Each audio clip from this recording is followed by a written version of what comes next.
Esse vídeo eu vou começar diferente. Eu quero começar do final como comentário inicial, porque esse fato diz muito, ou tudo, sobre a esquerda do Brasil. Acho que você não está preparado para as cenas que você vai assistir, mas força, guerreiro, expor é necessário. E fez jus ao nome, né? Circo. Após a sessão, parlamentares de esquerda se juntaram numa ala do Senado. E não era para prestar solidariedade a Israel e condenar o grupo terrorista Hamas.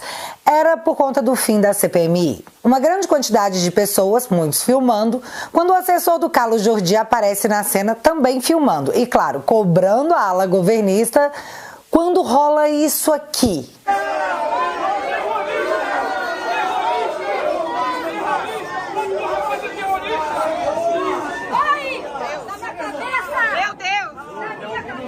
Até a polícia pega esse cara! Pega esse cara! Prende ele! Prende ele! Vagabundo! Ladrão! Quem que é esse cara, gente?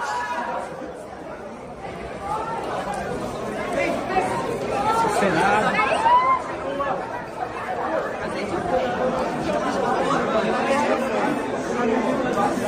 Agrediu. Calma, eu vou explicar.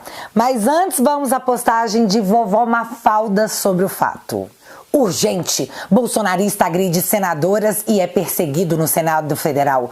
Ele gritava palavras de ordem contra Elisiane Gama e Soraya Tronic e tomou a Constituição das mãos delas. Um adendo, tá? Ele tá falando dessa senadora. Começaram a aparecer candidatos que nem conhecem o Bolsonaro fazendo material de campanha com a sua imagem.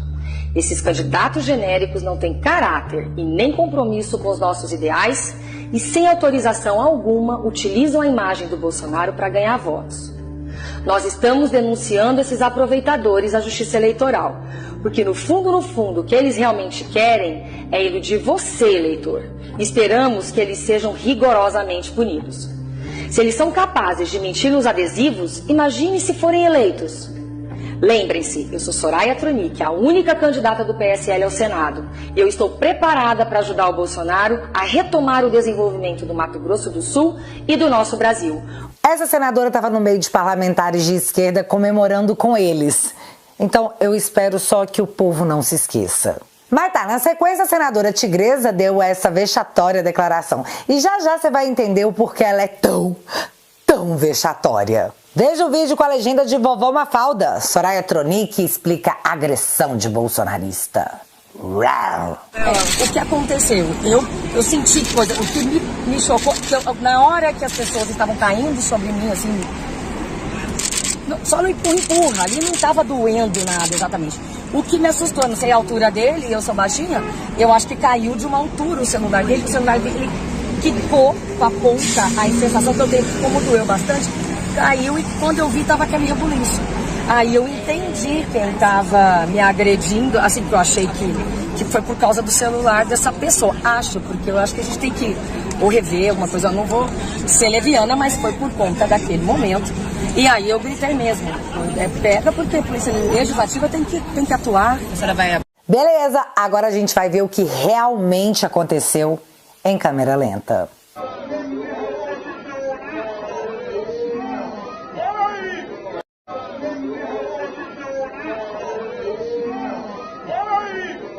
O cara estava filmando com o seu celular quando o deputado petista Rogério Correia bateu na sua mão e o celular caiu na cabeça da tigresa. Se teve alguém que de fato agrediu uma pessoa, foi o deputado petista e de tabela agrediu a senadora. Mas é tudo com muito amor, então pode. Após o fato ter sido exposto como de fato aconteceu, vovó Mafalda encarna o Chaves em sua versão Volta o cão arrependido. Por outro ângulo, se pode ver que o celular do assessor parlamentar caiu quando o deputado Rogério Correia bateu em sua mão. A senadora Soraya Tronic ainda assim disse que pretende abrir um boletim de ocorrência. Mais uma barrigada jornalística de Noblar em seu papel de mídia profissional permitida. Galera, a senadora, sem saber o que aconteceu, ficou gritando "pega! Pega!" contra uma pessoa que não a agrediu, porque ela achou que foi isso que rolou. E se de fato ela for abrir um BO sobre o caso, que seja contra o deputado petista. autor da agressão, que em momento algum esclareceu a situação. Aliás, pelo contrário, mesmo com as imagens rolando, o deputado petista foi até o seu Twitter compartilhar uma postagem que dizia que o parlamentar petista acabou com um ataque terrorista com um tapa. Ataque terrorista. Bicho. Isso é a cara da esquerda no Brasil. Exposto isso, vamos então de cronologia? Eu não sei se você teve saco para acompanhar tudo, mas eu tive. Vou aqui dar um resumo do que foi a terça-feira, dia da leitura dos relatórios da CPMI. Porque sim, não tivemos um ou dois, tivemos 3 relatórios. Isso porque a oposição já sabia que o relatório da Elisiane Gama seria um ato político e não investigativo. A própria mídia não conseguiu comprar a tese da relatora.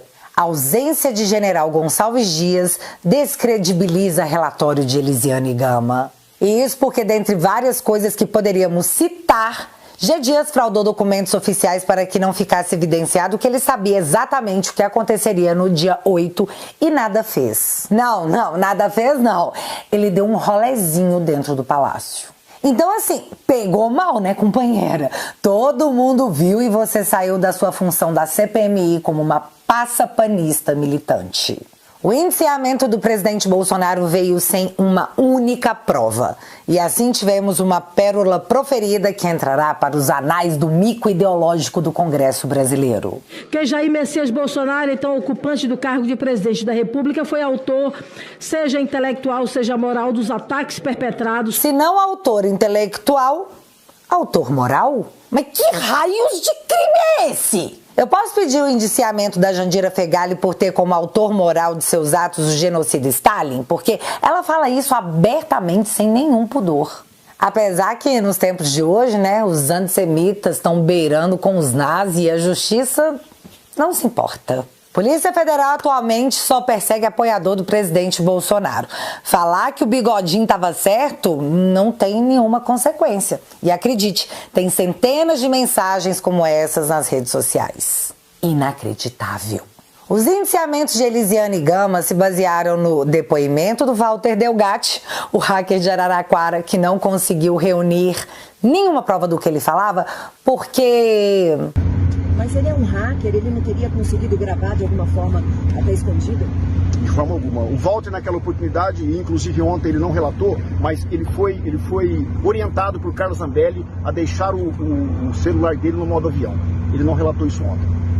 Mas ele me disse, né, ele me contou que Carla Zambelli orientou ele, na verdade o motorista da Carla Zambelli. Ou seja, o militante lulista condenado por estelionato, por enganar pessoas, tem seu depoimento, sem que provas sejam apresentadas, como base para o indiciamento de alguém pela relatora lulista, amiga do Flávio Dino. Outro ponto que foi usado para indiciar uma galera, entre eles 2 ex-comandantes das Forças Armadas, o almirante Garnier, grande homem, e o ex-comandante do Exército Freire Gomes, os generais da reserva Braga Neto, general Heleno, que é um cristalzinho sem defeitos, o general Ramos, o general Paulo Sérgio, o general Penteado, o general Ridalto e o general Feitosa.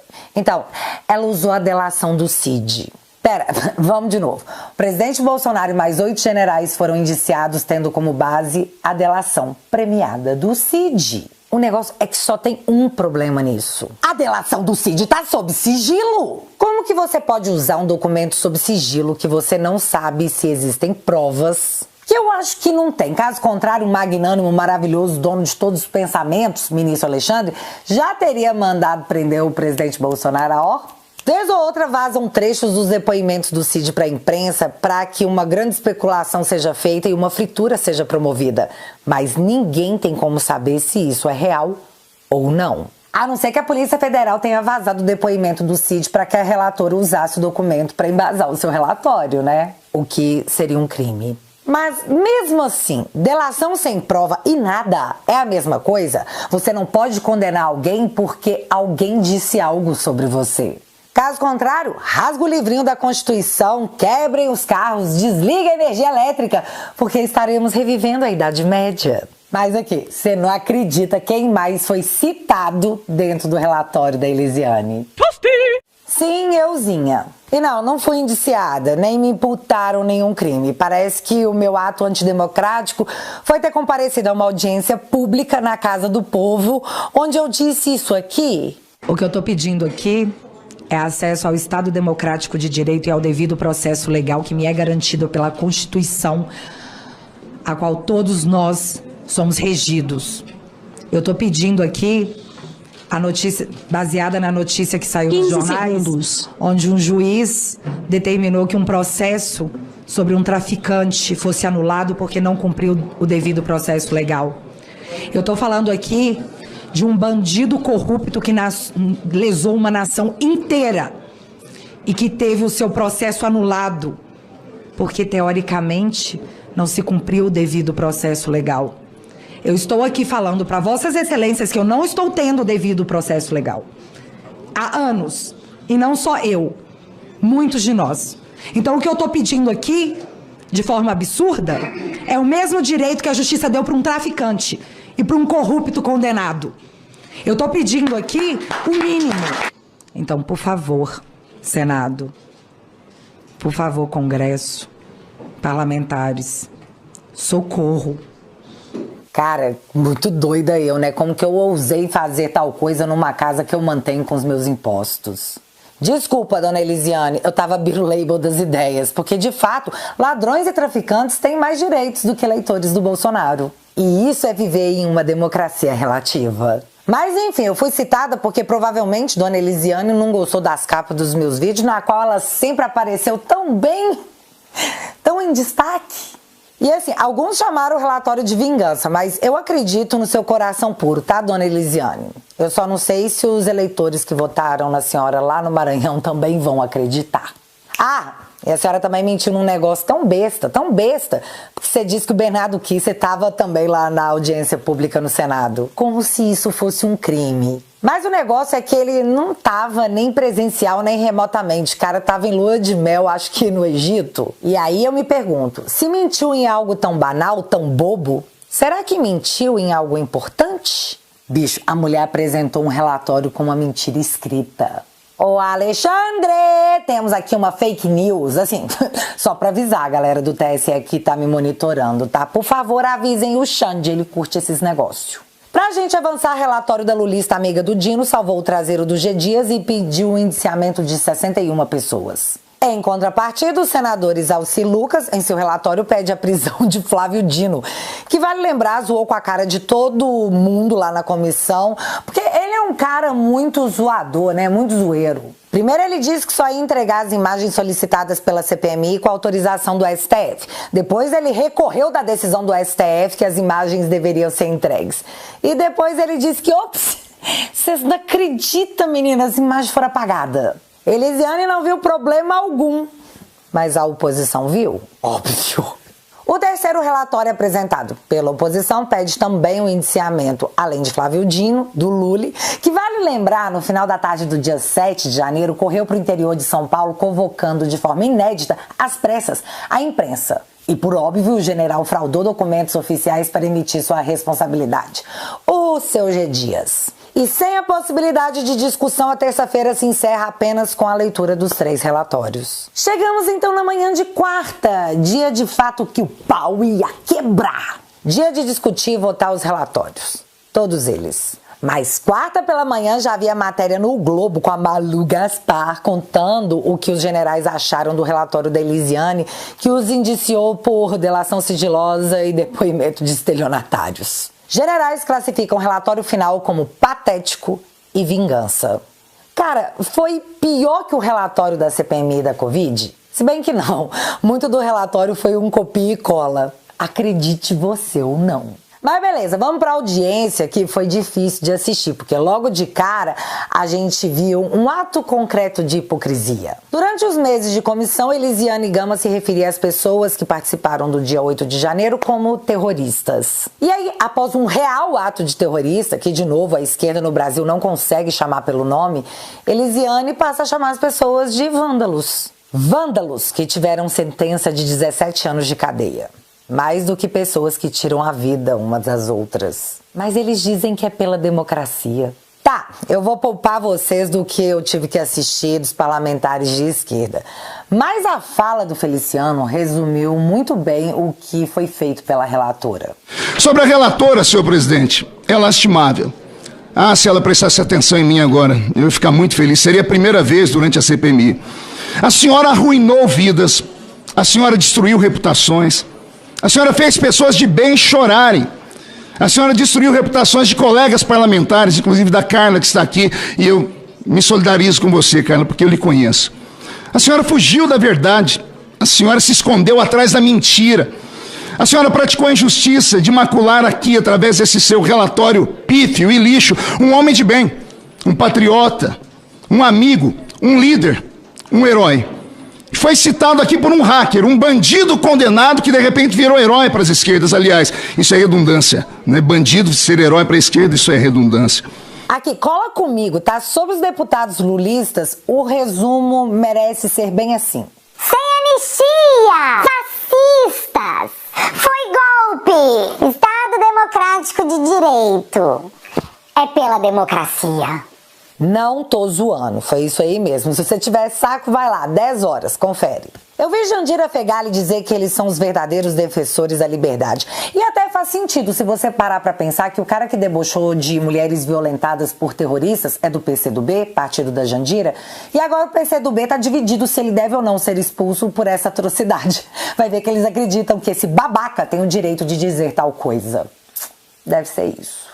E presta atenção aqui agora porque é importante. Uma coisa que tem que ficar claro para que você compreenda por que o Flávio Dino não foi ouvido ou por que o general do Lula não foi indiciado, é porque rolou uma manobra para que a CPMI, que desde sempre foi um instrumento da oposição, fosse sequestrada pelos lulistas, conseguindo, sabe-se lá como, enfiar uma maioria apoiadores do Lula lá dentro. E mais que isso, uma grande quantidade de parlamentares nordestinos, em especial do Maranhão, terra do Flávio Dino. Não é errado de forma alguma dizer que a comissão foi sequestrada com a permissão de Arthur Lira e principalmente de Rodrigo Pacheco. Então, Lira estava ocupado resolvendo a questão dos kits de robótica e malas de dinheiro de supostos assessores. Ah, e caso alguém não saiba o que deu essa situação do Lira, bom, o Gilmar Mendes arquivou a investigação e os 4 milhões apreendidos em dinheiro foram devolvidos aos investigados.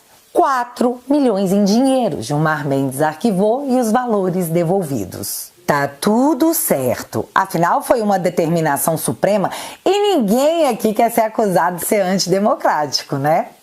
Já o Pacheco, que autorizou tudo isso, ainda achava na época que podia ser indicado para uma vaga no Supremo. Mas aí o Pacheco, ó... E agora o rapaz tá recalculando a rota. Mais pra frente eu conto pra vocês o que anda fazendo o seu Pacheco atualmente. Mas não se esqueçam, Rodrigo Pacheco autorizou o sequestro da CPMI pela ala governista. Mas enfim, sequestraram a comissão na cara de quem poderia ter feito algo. Essas pessoas autorizaram. E o que sobrou foi usar o tempo e o interesse político das pessoas para trazer pra pauta a realidade. A verdade. Chegou a abordar com clareza aquilo que estava para acontecer. Eu encaminhei para ele exatamente os documentos das avaliações, dos alertas da Agência Brasileira de Inteligência que apontam uma evolução vamos chamar assim, da manifestação e depois as conclamações para atos violentos. Perfeito. E desde o dia 6, então, o ministro Gonçalves Dias recebeu esses informes. Sim, desde o dia 6. No dia 7 de janeiro, ele recebeu outros 3 informes. No dia 8 de janeiro, ele recebeu outros 6 informes a partir das 8h53 da manhã. E depois, ainda, solicita a Vossa Excelência que retirasse o nome dele do relatório que foi encaminhado a esse Congresso Nacional. Exatamente. Mas beleza, vamos aos dados técnicos. Aqui o Moro pontuou muito bem. Quando propõe uma série de indiciamentos relacionados a um golpe de Estado que não ficou evidenciado pelas provas aqui colhidas. Lembro até hoje, em uma discussão que tivemos aqui, baseado em mensagens de WhatsApp, de um desses generais do Exército, que a última mensagem termina afirmando, então não vai haver nada. Não vai haver nada. E de repente agora nós estamos desconsiderando esse material probatório. E aqui ele diz mais uma vez o óbvio. Óbvio, galera. Mas a relatora se baseia única e exclusivamente na palavra de um estelionatário para propor o indiciamento do ex-ministro da Defesa e um general das Forças Armadas Brasileiras. A lei, e aqui tem do lado o delegado Ramage, que bem conhece a lei prevê que a palavra de um delator só pode ser considerada se houver corroboração. E aqui nós jogamos a lei fora para acreditar na palavra de um estelionatário, de que houve essa reunião, que me parece uma hipótese absurda, e do outro lado que houve essa reunião com esse conteúdo específico. Então, com todo respeito à nossa relatora, carece o relatório no que propõe esses vários indiciamentos de uma demonstração concreta de que existem provas e de que existem evidências que a corroboram. Aliás, a Damares também esclareceu o tamanho da hipocrisia. Erros graves. Por exemplo, relatora, quando a senhora traz a palavra do glorioso, maravilhoso, extraordinário, termos mais ou menos assim, eu não me recordo certo qual foi o termo, depoimento de um hacker. Bandido. Um bandido vem aqui na CPMI. Ele é bandido para a esquerda quando vai falar com Bolsonaro. Mas quando chega aqui, ele é herói. Eu não entendo. 2 pesos, 2 medidas. Mas enfim, o relatório é dela e ela se baseia no que ela quiser, né? Dá nada não. Não, pera. Considerando as graves circunstâncias de fato e de direito a seguirem aduzidas. Indiciamentos, instauração e requisição de investigação sem qualquer indícios. Centenas de requerimentos, os quais não guardam a mínima pertinência com os fatos objetos da CPMI do 8 de janeiro. Parcialidade e perseguição demonstradas desde o início. Phishing expedition, que é proibido. E quebras de sigilos indiscriminadas. A relatora não somente encontrava-se imbuída de atribuir a todo custo responsabilidade pelos atos do ex-presidente e pautou todos os seus esforços para a perseguição política e atribuição de responsabilidades destituídas de qualquer fundamento legítimo ou legal.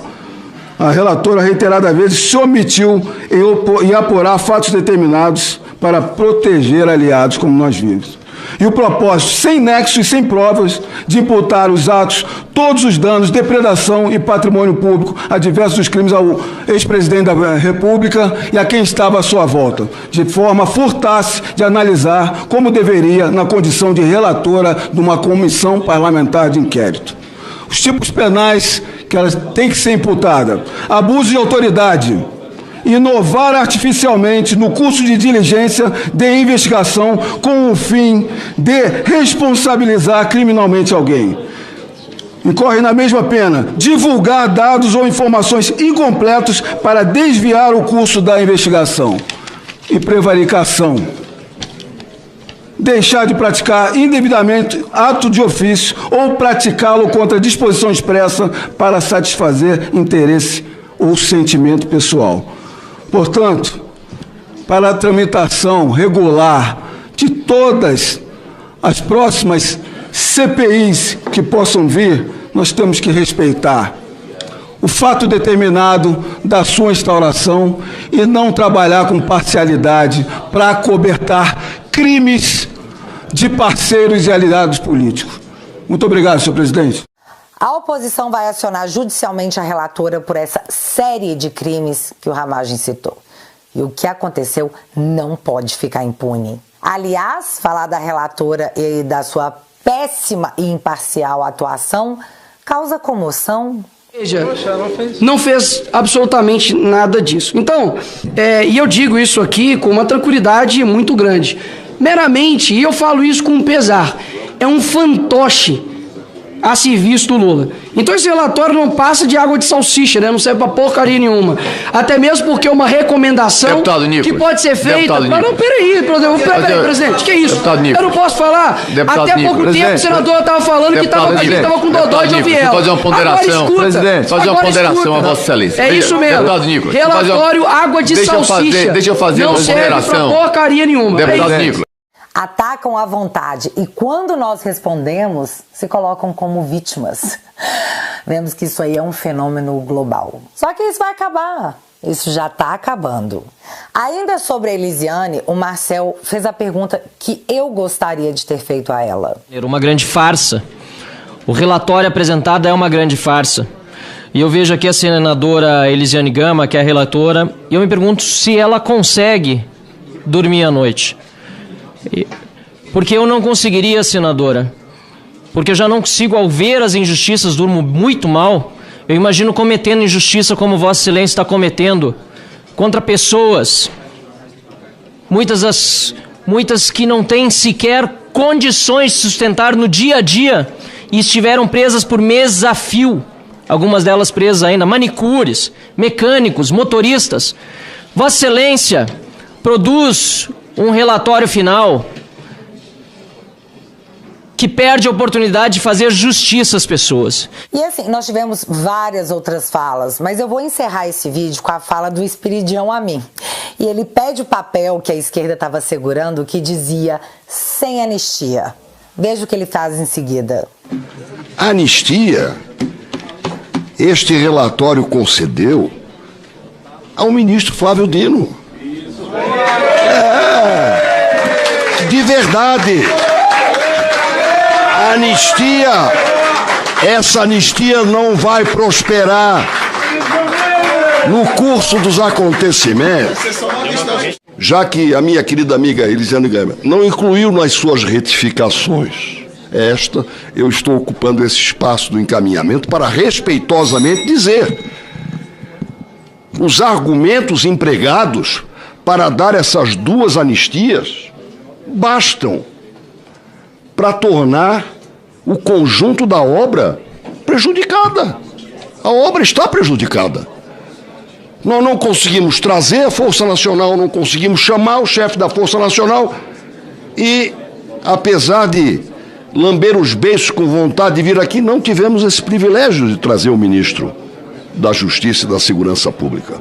Portanto, bastam estas duas flagrantes omissões recidivas para que nós tenhamos que encaminhar um não que vai prosperar, porque este sim vai ter muito pouco valor no futuro. E o não vai prosperar na sequência do que a sociedade democraticamente vai apurar e conhecer. Muito obrigado. Uma fala perfeita. A anistia já foi dada aos amigos do rei. Por óbvio, o relatório da Elisiane foi aprovado e a culpa, no meu ponto de vista, é do Rodrigo Pacheco, que permitiu que a comissão fosse tomada pela esquerda, quando, historicamente, isso não deveria ter acontecido. Que fique claro, a permissão final que permitiu o sequestro da CPMI pela esquerda, que fez de tudo para impedir a abertura da comissão, que impediu oitivas de serem realizadas, que levou a maioria a aprovar o relatório da conterrânea do Flávio Dino e o indiciamento de 8 generais foi Rodrigo Pacheco, que na época achou que podia ser ministro do STF. Novamente aqui, ó, na minha opinião, tá? E eu tô refrisando isso porque, cara, eu avisei. Ele se queimou demais com seu próprio eleitorado. Eu, Pacheco, eu fui sua eleitora, então eu posso falar, né? Só que nunca mais. Nunca, Pacheco. Nunca mais. E aí, como ele não conseguiu virar ministro do Supremo e tomou a antipatia do seu eleitorado, que se sentiu traído por suas posições, no mínimo, lulistas, a rota foi recalculada. Pacheco agora diz que vai avançar em pautas no Senado para frear o avanço da Suprema Corte. Na minha opinião, para ver se a gente esquece e perdoa. Povo de Minas, por favor, não se esqueçam. Pacheco, nunca mais. Bom, o relatório da oposição também será apresentado à Justiça. E aí, bom, vai ficar a cargo da Justiça. E como nós vivemos em uma democracia pujante, fiquem tranquilos. A Justiça é justa, só que às vezes para uns é mais do que para outros. 1984 virou um manual de vida em 2023. Que loucura. A CPMI do 8 de janeiro acabou, não sem arrancar o véu dos que se diziam inocentes, não sem expor a hipocrisia, não sem trazer os holofotes ao que tanto se tentou esconder. Porém, A CPI das ONGs foi prorrogada e agora ela começa a se aproximar de gente muito poderosa que só quer cuidar do meio ambiente. E essa CPI serão as cenas dos nossos próximos capítulos. Para encerrar, por mais que você esteja sem esperança, acredita nisso aqui. Então podem ficar tranquilos, que eu sei que o presente é seu, mas o futuro é nosso. Obrigado. Agora são eles que terão que nos engolir. Agora seremos nós a apontar o dedo na cara. E do momento que eles sabem que as mudanças só dependem da vontade de cada um, nós apenas começamos. Estamos chegando no Conselho Tutelar, no CREA, na Cultura. E é com seu apoio que cada dia a gente consegue revelar que o legal agora é ser de direita, conservador e até liberal. Ser de esquerda tá virando queimação de filme. Chato, opressor. Serão mais alguns meses de provas que poderemos apresentar. E quanto mais eles falam, mais se complicam. A mídia relata que, na verdade, a esquerda está caindo na armadilha da direita. Mas não tem armadilha, cara analista político. A gente está apenas deixando a esquerda falar. A gente está apenas mostrando o que a esquerda fala.